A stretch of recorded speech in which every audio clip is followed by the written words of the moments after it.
federal, state, and regional business assistant programs through the Federal CARES Act, the state programs, and other organizations. I feel like I've never sat through so many Zoom or webinars in my life, but I will continue to do that as long as it takes to get that information out there. And some of it is probably redundant. I would suggest that you also look at the city's web page, look at under the economic development section or department, and you'll see many links similar to what the chamber has, but some other ones as well. These are updated daily by many of the organizations that are posting on their links. So I would encourage people from time to time to go back and look at those particular pages. I find that some of the webinars from the McLean Law Firm are really, really valuable, and they follow up their webinar with a Q&A if they don't get through all of the questions that participants have. So I think that there's such a wealth of information out there, and it's great to have it over a variety of sites. So I encourage people to check that site out.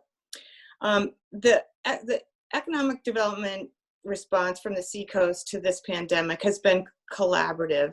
And it's included economic development directors from all the Seacoast communities, the chamber executives, state and federal agencies, and nonprofit economic development organizations working together to share this information and assistance. Personally, I've made a lot of business referrals to the various agencies, particularly the business counseling organizations like BEST, SCORE folks, SBDC, and the Regional Economic Development Center. And what we're currently seeing is that businesses are in an assessment and mildly frantic loan application mode.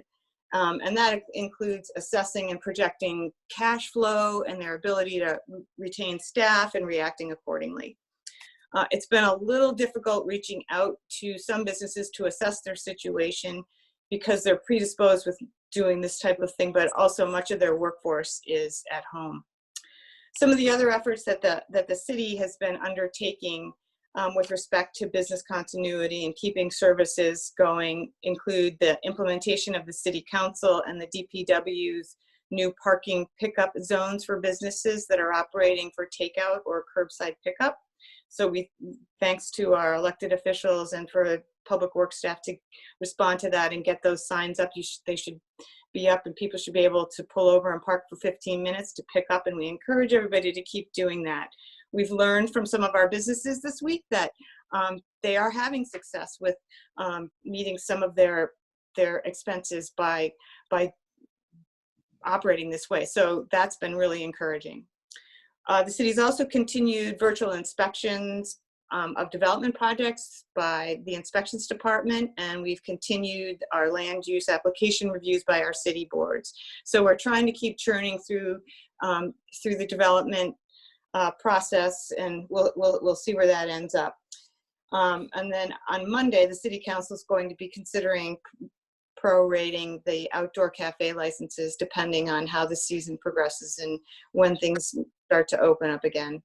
And then finally, the EDC is talking about forming a business recovery task force when we get through the next few weeks or a month, and really try to be poised to be on deck to help our businesses when we are able to bring folks back in through their doors and start operating again. And I would just say that over 95% of Portsmouth's almost 2,000 businesses have less than 50 employees. So Portsmouth has been inordinately impacted by this pandemic. And it's just, I know a lot of you share my heartbreak to see what's normally a very vibrant economy grind to almost a halt. But I've learned that this city's pretty resilient, and people are creative, businesses are creative, and I think Valerie described some of the great heroic efforts that some of our businesses are doing and contributing to get us through this. And I think there's more coming and more philanthropic ways people are stepping up to help out where they can. It's impossible to predict what the landscape will look like after this pandemic. subsides, but I'm feeling cautiously optimistic about Portsmouth. It will be different, and the way we do business will be different. I've learned that from some of the companies that I've spoken to over the past few weeks, but I'm confident that we'll be able to bounce back. This is an amazing community. So I'm going to leave it there and yield the rest of my time to Mike and Amy. So thanks. Thank you, Nancy. As always, we always learn so much from you. Thank you so much. Next up is Michael O'Reilly. He's the Senior Vice President and Team Lead for the work with small, medium-sized, larger companies and commercial real estate development projects. Bangor Savings Bank's goal is to build their relationship banking and to be a trusted advisor to their clients, and I think they're doing a really good job of it. Mike is the former president of the Maine Real Estate Development Association. He's looking for board and volunteer opportunities in New Hampshire. Be careful what you ask for, Mike. When not working nights for the SBA, he enjoys playing hockey and golf. I know that hockey is on hold right now, but hopefully you've been able to get out and swing at a few balls. So thank you for joining us, Mike. We appreciate it. Thank you, Valerie. I appreciate it. Thank you for the opportunity. So my role here is to be a Paycheck Protection Program expert. And that's probably not going to happen. Nobody's an expert on this program. I'll just say from Bangor Savings Bank's perspective, we have been in Maine the #1 SBA lender for the last 10 years. We have a ton of folks whose only job is to work with the SBA. And we've been having some issues working our way through the program, but we're getting there. So I was going to start, kind of going overview of the program, but I'm going to give you some outputs. I want to be positive here. So the bank as a whole has received 1,689 applications, 209 of those in New Hampshire. $315 million have been processed through the SBA's portal, which is amazing. That is more SBA loans than we did in 1 year. We did in 1 weekend. And we have 27 million of those here in New Hampshire. We've closed up to date 80 million, and that's $7 million in New Hampshire, which has been just fantastic. Numerous bank employees in many banks all over New England are working nights and weekends to get this process done. As you all know, $349 billion was apportioned to the program, and it is a first come, first served program. So people were a little panicked that the money may run out. So we're just seeing applications night and day. And we've got a team of experts, at first working through the application process, then working to input them into the SBA's portal. And now we've got a little bit of a bottleneck of approved loans, which is wonderful, and getting the money out to very needy businesses out there. So I think Amy's going to talk a little bit more in depth about the other programs the SBA has going on, in addition to PPP, the Economic Injury Disaster Loan Program, and also the SBA Debt Relief Program. So I'm going to stay away from those. I can comment afterwards, especially on the debt relief, because that directly affects our SBA clients. So obviously the CARES Act came about on March 27th. That money was directed, $3 trillion, I believe it was, to the Treasury. The Treasury then apportioned the SBA to go out and use their member banks to get this money on the street. So the idea was fantastic. Let's leverage an existing system, put 100% guarantees on these things, and let the banks go at it. So a couple things. The Friday morning that it was supposed to open, the portal wasn't quite ready. The SBA application wasn't quite ready. So we're all sitting here with applications, hoping we can use the ones we have and to put them through. And fortunately, we were allowed to do that. Many of the program specifics weren't finalized as we started through, and there were a ton of questions. But the SBA, I want to say the New Hampshire SBA, Phil Fischette, has been fantastic. Those guys are on top of it. They give us information as soon as they get it. They're obviously working just as long as everybody else is trying to get this done. But everyone, if you look in the media, like, oh my God, the SBA doesn't have their act together. The Treasury doesn't have their act together. It's not the local folks. This was a huge undertaking. And I think everybody's working very, very hard to get it done. And we've made a ton of progress, as you can see through the results that our bank has seen.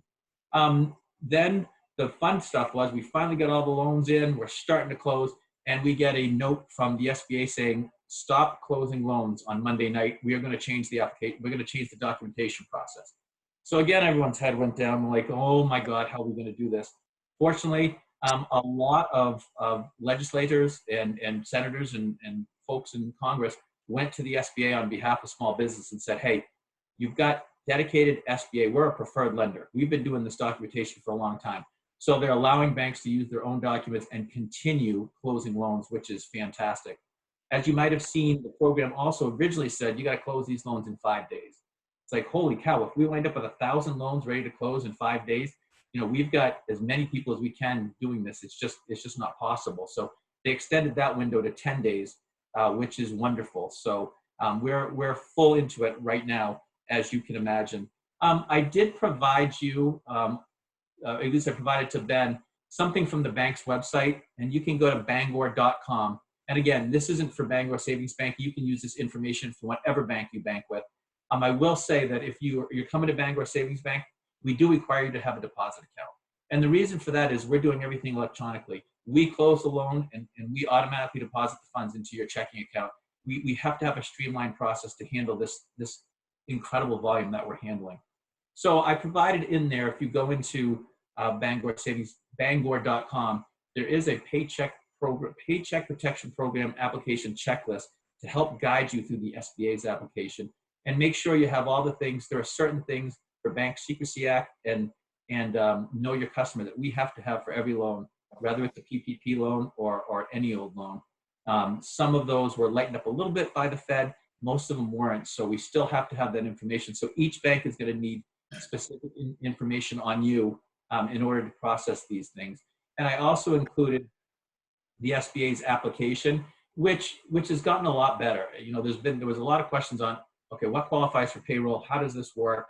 What is my average monthly payroll? What if I don't have my 2019 tax returns? Tons and tons of questions. I also sent Ben a FAQ from the SBA to help with some of these issues, but it just keeps, we meet every morning as a senior management group at 9 o'clock and then again in the afternoon. And it's amazing how many questions we get in between there. That again, it's nobody's fault. This is a program that came out quick. Everyone's working very hard to get it done. And the SBA, I will say this, they've been great at making adjustments as we go. Today, April 10th, is the date that independent contractors and self-employed individuals can apply. And I've already been hearing from some of our folks that the application process is a little clunky. Some of it doesn't apply to people that don't have employees. If you're self-employed, you might not have employees. So we're gathering questions and trying to ask how to do things wherever we can. But we are taking the applications as we speak.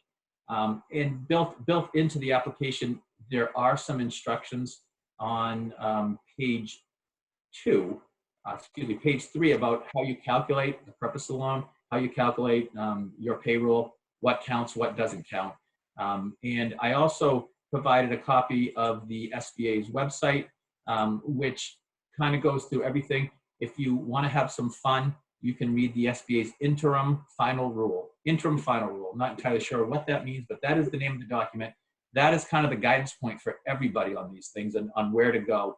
And go to the SBA. Amy and the SBDC is getting as much information as possible. Even with our conversation earlier, she's working on these 24/7. I'm working on them. We still had some, I didn't realize that moment. So it's still a work in process. I think I've used the word fluid 300 times with my folks because their clients are coming to them to, the 10 lenders I have in New Hampshire. And, they're panicked. They need this money. They want to get their employees back to work. They want to continue to go, once we get I don't think it's going to be a green light to work, but once we get some sort of guidance that folks can go back to work, they want to make sure they're still in business. So, very trying times. We were saying before, how do we keep positivity on this thing? What I've been doing is we're keeping track of the positive commentary we get from our clients, and we're sharing with everybody at the bank. The deposit ops people that are trying to get deposit accounts open, our loan ops people that are loaning deals into our system, our CLAs, commercial lending administrators who are closing loans, our credit people, our frontline people, and it's nice to see, everybody's working together. I see some of the banks have had a few glitches working with this program, especially the real big banks.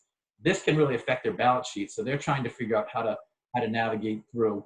The good news that the big banks, they have a lot of power in Washington, and they've been able to get some changes to the program that have helped us out. So, what's next? Figuring out the forgiveness piece of this whole thing. As you know, it's basically, you've got to maintain your payroll. I've stressed this before to a lot of people.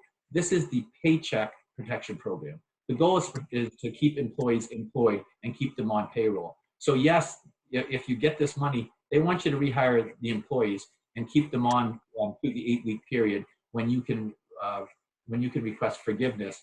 And you can also use that loan for utilities, rent, those sorts of things that will be counted towards forgiveness, but only 25% of your total can be apportioned to things outside of payroll. We're not experts on the forgiveness piece. Our goal as a bank is to take in the information that the client provides in terms of what their payroll is. They've certified it in the application process. And then on the back end, when it's time for forgiveness, we're going to do the same thing. So in order to streamline this and keep it rolling, we're not doing a lot of checking. We try to do a basic check to make sure everything makes sense, and that we'll get into the SBA, but we're not multiplying payroll out. We're not going back to check that you have all the information you need. But that's kind of on the borrower. So that is all I had in a blurb. So thank you, Valerie. I appreciate the time. Michael, thank you so much. There is just so much going on. And as you say, it changes hourly. It changes hourly. And I know that there are times that we've all received some different instructions and different guidance. And so I think we just have to keep paying attention and keep talking to those folks like you and Nancy and Amy who are probably most in the know. So thank you so much for being here with us. Next up is Amy Sterndale. She is a Seacoast and Wolfboro area business advisor with the Small Business Development Center, the SBDC. She has owned several service-based businesses in the region and has an MBA from the University of New Hampshire.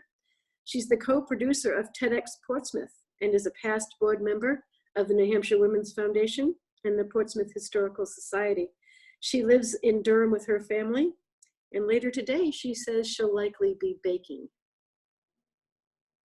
Thank you, Amy. Thank you, Valerie. It's nice to be here.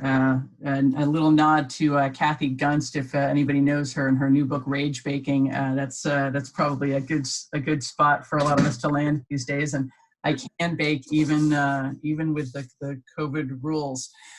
Thanks for having me today. I know it's 1:30. I'm really excited to get to the Q&A portion of this because I think at this point, a few weeks into this, so many of our clients are really needing to drill down right into their specific questions. So I'm hoping you are all sending questions to Ben. I'm going to go very quickly over a few notes here, and then we want to just be available as much as we can. I think Ben's also going to share our contact information, so you're welcome to reach out to us afterwards. So the SBDC, there's about 12 of us now across the state. We're one of 60 teams across the country. We're funded by the SBA, and all we do is one-on-one business advising with small businesses. And I like to say helping them with wherever they're at. So whatever's keeping them up at night, whether they're kicking tires on a new idea that they want to explore, or they're looking for second stage funding, or they have an HR crisis, or they need to have help with valuations as they're getting ready to sell their business and retire. Wherever they are, that's where we like to meet them. Of course, these days I have a much better sense of where most of my clients' questions are going to come from. So most of us have really shifted into COVID expertise mode and trying to help people through the process of getting access to the funds they need. I think if you were on the call yesterday, my colleague Warren stole this joke, or I'm stealing his joke, that it is April 10th at 1:33 p.m. in Eastern time. And as of this moment, everything I am going to say, I believe to be true. But the phrase interim final rule that Mike referred to could not be more of a roadmap for how the process has been. I agree with Mike that everyone is working absolutely as hard as they can. There are no bad actors in this system, but it has been an incredible effort. I often remind clients we've never seen anything like this. And so you're going to see a variety of responses from your customers, your employees, and your lenders, and they're all quite natural. So very briefly, I want to just mention all of the programs that we're talking to our clients about, and I'll send you to a couple websites if you want to jot something down. Mike's talked a lot about the PPP. That's where we're spending most of our time now. We're seeing a lot of success with our clients going through local banks and getting through that process. I think it's worth noting, if you didn't know before, if your loan was not forgiven for some reason, you have a 2-year maturity on that at a 1% rate. So it's very, very cheap money if for some reason that was some portion of it, I guess, was not forgiven.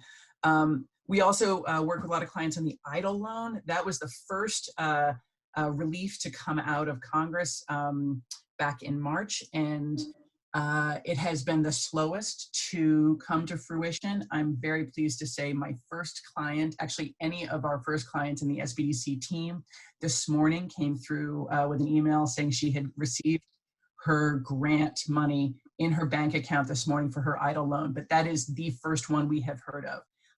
And so we haven't heard of anyone closing on those loans. That process has been really slowed down. There was a story in the New York Times this morning about some possible changes to the amounts that were going to be available. I don't want to speak to that because we're in the process of reaching back out to the SBA to get some latest information. All I want to say right now is if you applied for that, the grant portion of those EIDL loans, there's 2 things you need to know. 1, be patient. It seems to be coming. And 2, sadly, we were all informed early on that it would be $10,000 per business that would come up front, that would be forgiven. And they have since changed that. Again, I'd like to refer to the interim final rule portion of this process. It is not. It is $1,000 per employee up to $10,000. That is what we're being told today. That again could change next week.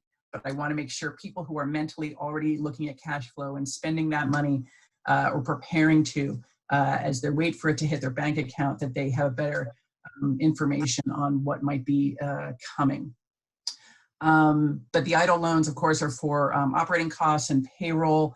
We're learning a lot more about where the SBA is going to put their energy around those. But if those are something you want to look into, go to sba.gov, and that's where you apply. Unlike the PPP loans where you go to your local lenders. Also, local lenders would be taking on the express bridge loans, which would be any SBA lender can talk to you about that. That's up to $25,000. And those terms I'm not aware of because they've changed twice this week, but that's another option. I want to just make sure we get these in order. The SBA debt relief, if you have a current 7A or 504 or microloan, that should be an automatic relief of 6 months that you don't have to make payments, even though the interest will continue to incur. Even though it is an automatic thing, given the nature of this experience we're all having, I would still reach out to your lender and confirm so that you don't get caught with any surprises. The employee retention tax credit is another one I just want to mention briefly. If you, that is 50% of qualifying wages up to $10,000 total. Those qualifying wages are wages paid between March 12th of 2020 and January 1st of 2021. To learn more about that, I want you to go to irs.gov or ask your accountants. They should be familiar with that. Of course, the unemployment program we can talk about today. I think that's been a real benefit and challenge for a lot of small businesses because starting this week, they should be getting an extra $600 regardless of level of income or previous paycheck. And that we know is going to be a challenge for some employees as they return to full employment through the PPP program. So happy to talk about that more, but it's something we're very aware of, and we also think that our government officials are very aware of. So they're exploring some opportunities with how to make some shifts there. I just want to make a quick look at my other notes. I think a few things that I've just been mentioning to all my clients this week. Let's see, the IEL,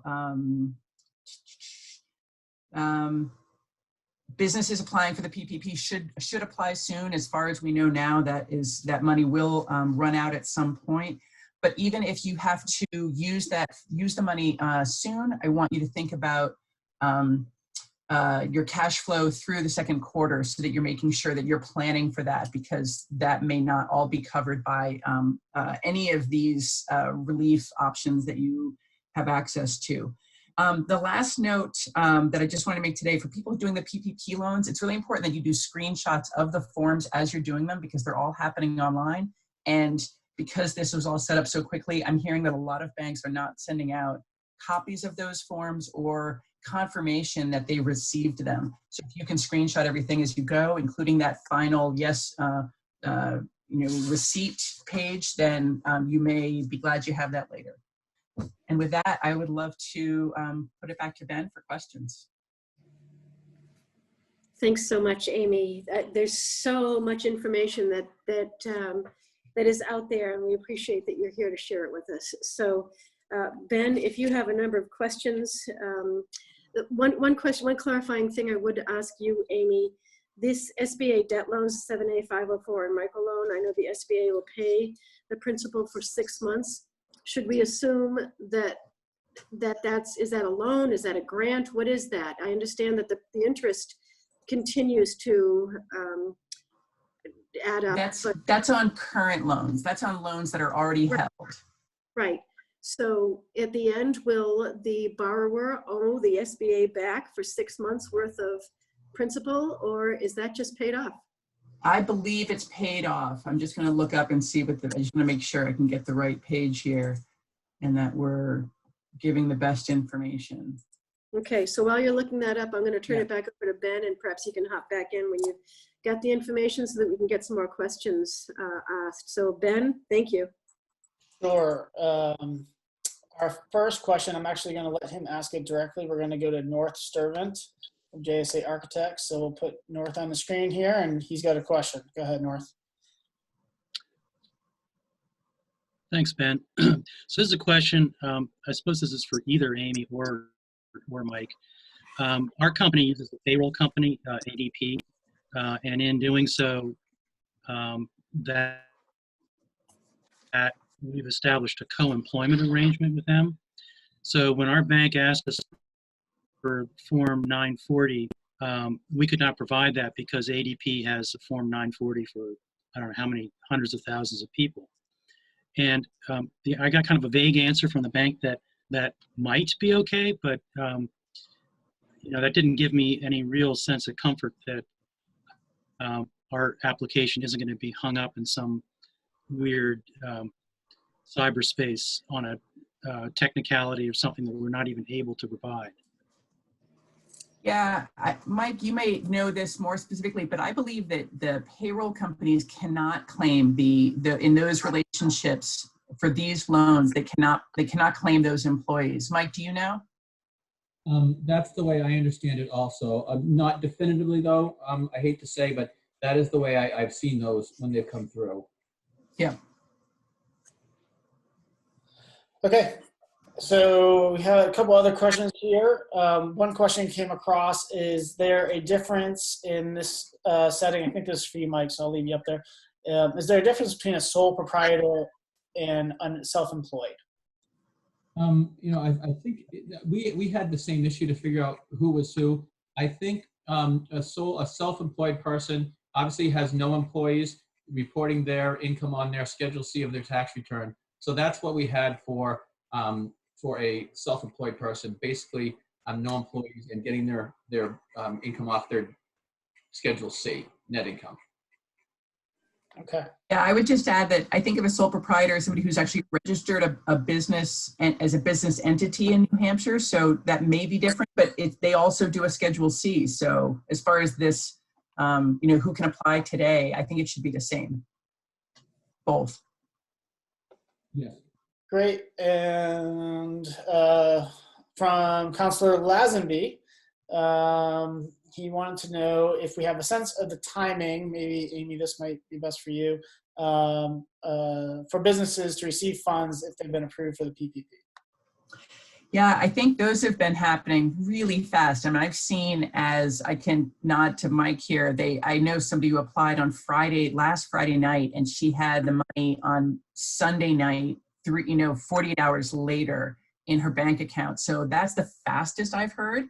But I think that generally these are happening very, very quickly. So yeah, does that sound right? Yeah, so I'll just say this, we didn't have that many, banks didn't have that many applications over the weekend coming in, so we're able to turn them into funded loans right away. Now, there's been a little bit more of a lag.